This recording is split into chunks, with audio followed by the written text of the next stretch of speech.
En Haïti, ils ont été plusieurs milliers à manifester hier contre le président Michel Martelly. Il l'accuse d'avoir manipulé les résultats préliminaires du premier tour de la présidentielle.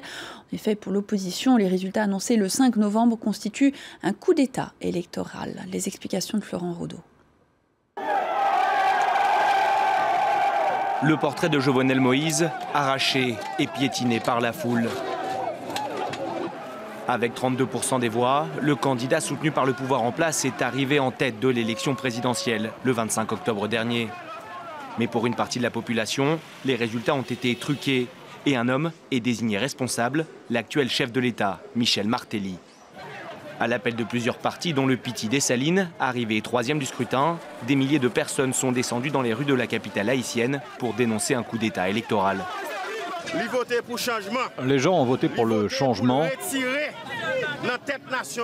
Ils ont aussi voté pour que l'exécutif se retire. Tous ces gens corrompus qui ont détruit notre nation, au final, les résultats ne reflètent pas le vote du peuple. Parmi les manifestants, Maryse Narcisse. Arrivée 4e de l'élection présidentielle, elle fait partie des 2 seuls candidats à avoir contesté légalement les résultats. Je suis là pour accompagner le peuple haïtien qui demande le respect de son vote. Il n'y aura pas de coup d'État électoral, ça ne passera pas. Depuis la fin de la dictature en 1986, Haïti connaît une grande instabilité politique. Sur les 14 derniers présidents élus, 8 ne sont pas allés au terme de leur mandat, souvent renversés par un coup d'État. Certains sur place craignent que l'histoire se répète. Les résultats définitifs de l'élection présidentielle doivent être communiqués la semaine prochaine. D'ici là, la mobilisation ne devrait pas faiblir.